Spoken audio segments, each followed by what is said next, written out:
American cities. But this year I wanted to talk about something different, not something that I studied, but something that I had researched on my own, outside of university.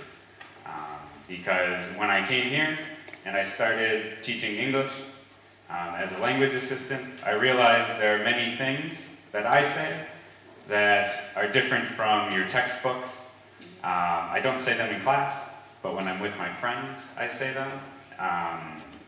So I wanted to talk about that. So I have 3 parts to my presentation. The first part are different things that people do in Wisconsin that aren't common in other parts of the United States. Second part are different actions or body language that people have in Wisconsin that maybe aren't similar. I know they're different from Spain. So, and the last part is language. And there are 3 parts to the language. First part are some basic words from Wisconsin. Second part, phrases and expressions. And the last part are some objects. And then at the end, if we have time, I'm going to ask for a volunteer. So if you want to volunteer, start thinking about it. So the first part, things to do. It's very common in Wisconsin on Friday nights to go and eat a fish fry. So it's fried fish. It can be grilled.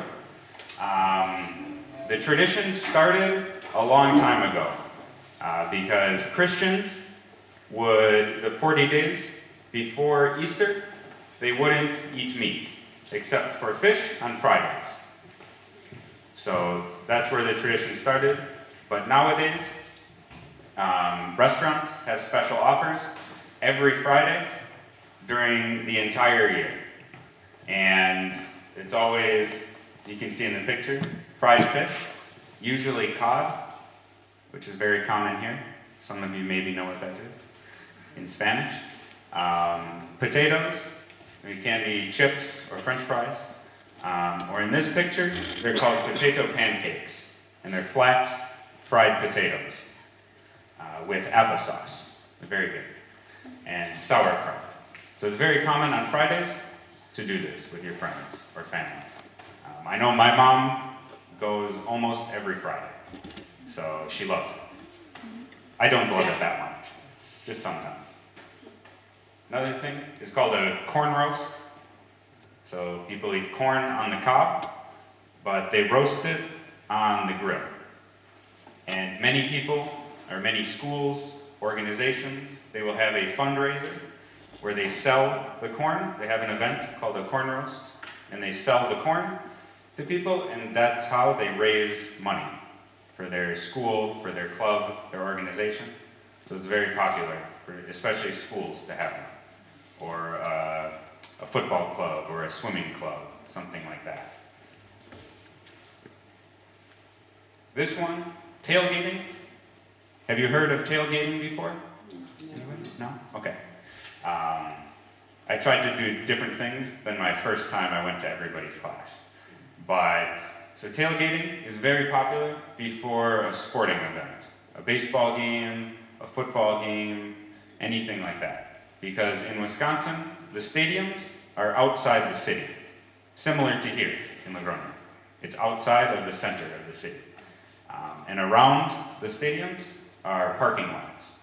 But people will drive to the baseball stadium, for example. This is the baseball stadium. 4 hours before the game starts to go tailgating. That's the activity. And they bring grills and food and drinks and games, and you have a party in the parking lot for 4 hours before the game. And then when you go into the game, you're full, you're not thirsty, because when inside the stadium, the drinks and the food are a lot more expensive. Yes, they cost more. So it's something fun. And it extends the social time with friends. It becomes more of an event. It's a day-long activity. Anytime I go to a baseball game or a football game or anything, my friends always say, are we going to tailgate before the game? Do you want to tailgate to do this before the game or not? It's always something we debate before. And usually we want to, unless it's cold or rain. So on a day like today, probably not. It's too cold. Another common phrase is up north, and it means to go to the northern part of Wisconsin. In a sentence, people would say, what are you doing this weekend? And you say, I'm going up north. So it means you're going to the northern part of Wisconsin, and you are probably renting a small house or a cottage on a lake or near a lake. Because in the northern part, it's very rural. It's only small villages, very small villages, maybe 1,000 people or less. And people go there for a weekend or for a week, if you're lucky, maybe for the summer, but maybe if you're retired for the summer, just to relax, to get out of the city.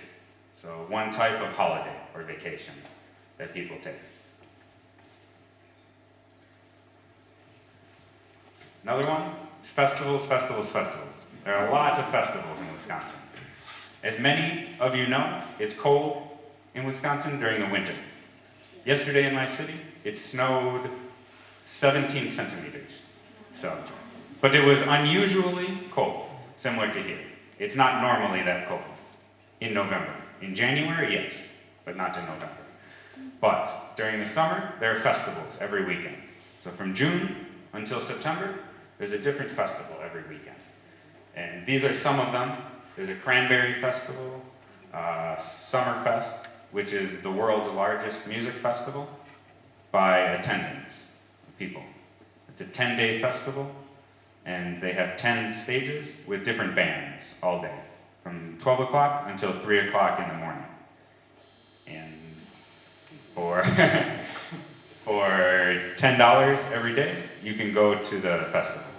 Other things, there's a German fest, Polish fest, and Irish fest with different traditional foods and music from those places. There's no Spanish fest, I'm sorry. Maybe you can move there and start one, or I can. Butterfest, I don't know why, but it exists. Bratfest, which is a bratwurst, typical type of food from there, and Strawberry Fest. So every weekend during the summer, there's something to do, to go to a festival. So many people will say, are you going to Summerfest this weekend? Do you want to go to Strawberry Fest? Different things, because there's always something to do during the summer. More activities than the winter. So people take advantage of the nice weather. And then moving on to the next part, the actions and body language. So the first part, when people greet each other, they don't give 2 kisses.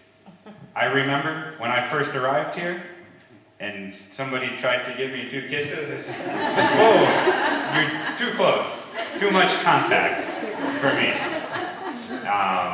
But now it's normal for me. When my friends visited last year, it was the same. And it was very fun for me to watch their reactions.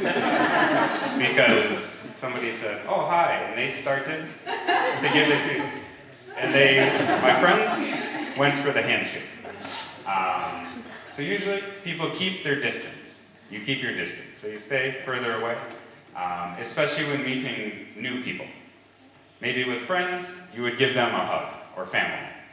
But in general, you keep your distance and you give them a handshake. And it's a quick handshake. So you say, hi, my name's Mike. That's it. You don't, hi, my name's Mike, how are you? What are you doing tonight? Where are you from? You don't shake their hand for a long time. So usually it's a short handshake. Between women or girls, sometimes they give a hug. So if they're the first time they're meeting. But usually with men, it's a short handshake and nothing else. And the next part, when you're driving, or even when I'm riding my bicycle, it's very common to do a friendly wave. You wave to somebody. For example, if I'm driving and a different person is driving the other direction, I'll wave to them. My hands are here, and I just wave. I don't know the person, but I wave. Or if I'm driving through my neighborhood and my neighbors are on the street, I'll wave to them. Just a nice friendly wave, that's it. I know it happens all the time with strangers, but when I was in New York City, it didn't happen. People were honking their horn, so they weren't waving. They say the north central part of the United States is very friendly, so maybe that's why. I remember as a child, when I was driving with my father, he always said that if you wave to somebody and they wave back, it means they're nice, they're friendly. If they don't wave, they're not nice, they're not friendly. So he said you always wave, and if they wave, you know they are a nice person. So I learned to wave at almost everybody. I don't drive here, but I can tell by your reaction, it's not the same.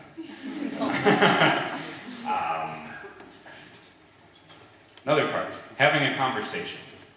So many times, for example, if I'm having a conversation with my friend and we are standing, like I am now, he would be standing at the same direction as I am.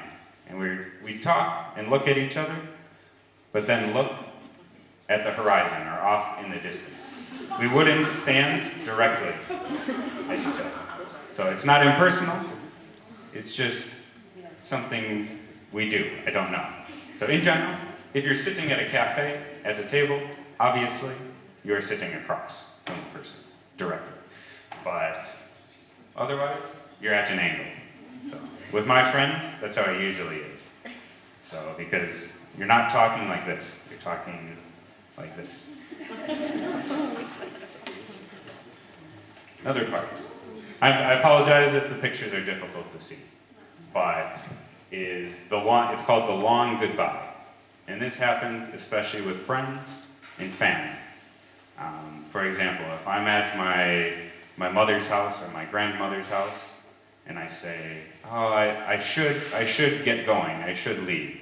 It's late, it's 10:30, I should leave, I'm tired. And she says, oh no, stay. Here, I'll make coffee. You can stay longer, just a little bit longer, or have one more dessert. Stay longer. Okay, I'll stay a little longer. But the goodbye usually carries out. And like I said, most people are polite, so they don't say to the person, I'm tired, I'm going to leave now. Maybe you turn to your partner and you say, it's late, we should leave soon. The other people will say, no, stay a little longer. And then you stay a little longer. And then later you put on your jacket and you say, okay, we should leave. And then they'll say, oh wait, here, we have extra food for you. Here, take some food, extra dessert, extra cookies or something. And okay, we'll take that. So it's a long goodbye, especially with my family, my grandparents, or even my friends.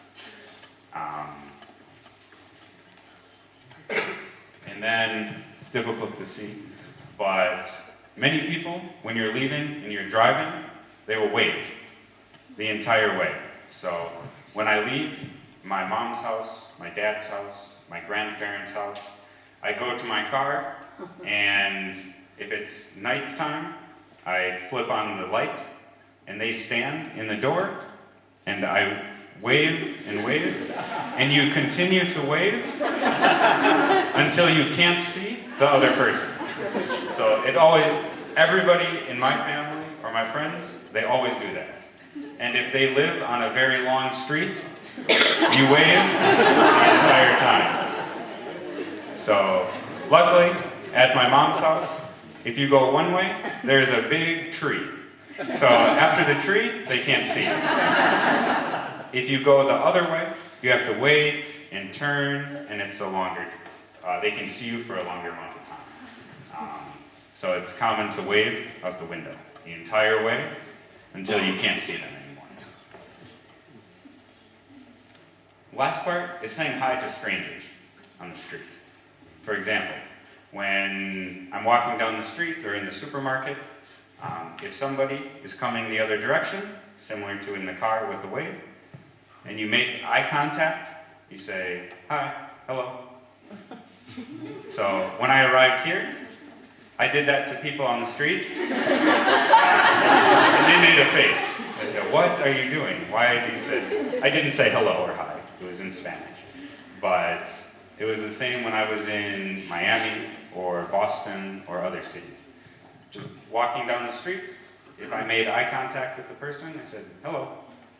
And they said, "Why are you talking to me?" They didn't say anything, but their face said that. Their reactions said that.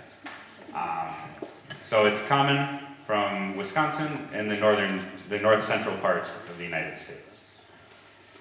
And they say that most people there are friendly because nobody visits there. Because everybody visits California or the East Coast, Boston, New York, Washington, D.C., or Florida, Miami. So everybody forgets about the middle, but everybody is very nice. Not everybody is, obviously, to say. So the last part I have, language. So before I go into the specific phrases, expressions, words, I want to say that